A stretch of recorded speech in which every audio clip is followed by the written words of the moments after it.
Hello everyone, আশা করি তোমরা সবাই খুব ভালো আছো। আজকে আমরা আলোচনা করব the east palace episode number 3। যদি এপিসোড নাম্বার 1 আর 2 তোমরা মিস করে থাকো, আমার চ্যানেলে সেটা আছে, আগে সেটা গিয়ে দেখে নিতে পারো। তো দেরি না করে শুরু করা যায়। সো এপিসোড নাম্বার 3 শুরু হচ্ছে ক্রাউন প্রিন্সকে দিয়ে। তার শরীরের কন্ডিশন আরো অনেক খারাপ হতে শুরু করে, আর তার এই কন্ডিশন দেখে রাজবাড়ির সবাই খুব টেনশনে থাকে। কেন কি অনেক চেষ্টা করবার পরও তারা সত্যি অ্যাকচুয়াল রিজনটা বুঝতে পারছে না যে ক্রাউন প্রিন্স কেন ঠিক হচ্ছে না। গুচিয়ন খুব ভালো করে বুঝে গেছে ক্রাউন প্রিন্সকে যদি বাঁচাতে হয় তাহলে ইনভেস্টিগেশনে তারা এখনো অবধি যে ক্লুগুলোকে খুঁজে পেয়েছে সেইগুলোকে তাদেরকে কিন্তু সলভ করতে হবে। অ্যান্ড অ্যাজ ইউজুয়াল গুচিয়নের সাথে আছে শাইন গ্যাং। যখন তারা আরো ক্লুজগুলোকে নিয়ে ইনভেস্টিগেশন করতে শুরু করে তখন তারা বুঝতে পারে যে ইস্ট প্যালেসের পুরনো কিছু ইতিহাস এর সাথে কিন্তু জড়িত আছে।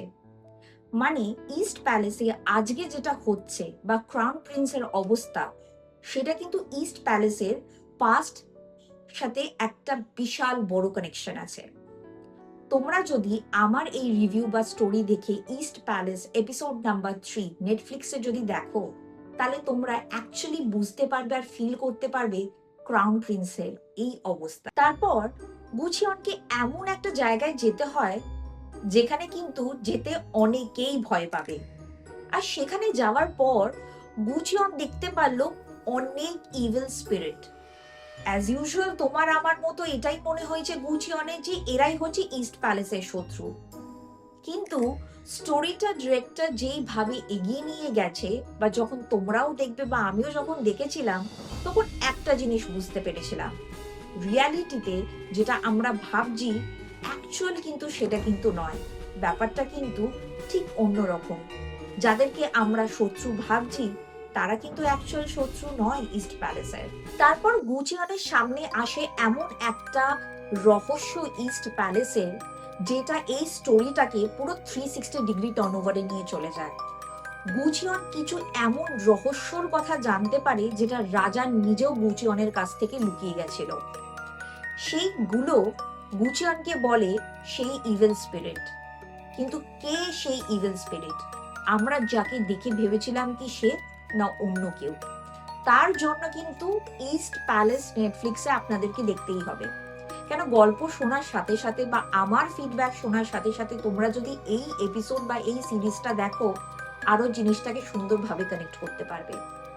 যখন গুচিয়ন এই ব্যাপারগুলো জানতে পারে সেই ইভিল স্পিরিটের কাছ থেকে, তখন দিকের মাত্রাটাই চেঞ্জ হয়ে যায় গুচিয়নের দিক থেকেও।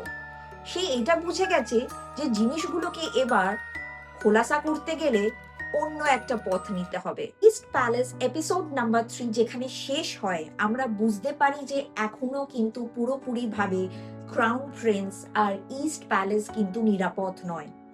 এখনো গুচিয়নকে অনেক কিছু রহস্যকে সামনে নিয়ে আসতে হবে রাজার। পুরনো কিছু এমন অতীত আছে যার সাথে গুচিয়নকে কিন্তু লড়াই করতে হবে। এই কিউরিওসিটির সাথে কিন্তু ইস্ট প্যালেস এপিসোড নাম্বার 3 শেষ হয়। তারপর এপিসোড নাম্বার 4 দেখার মজাটা কিন্তু আরো বেশি বেড়ে যায়। আজকের এক্সপ্লেনেশন এখানেই শেষ হচ্ছে। ভিডিওটা ভালো লাগলে ডেফিনেটলি কিন্তু লাইক একটা করে দিও, আর চ্যানেলটাকে ভালো লাগলে সাবস্ক্রাইব করতে কিন্তু ভুলবে না। আমি আসবো আবার একটা নতুন এপিসোড নিয়ে। তাহলে আজকের মতো আসি, আবার দেখা হবে।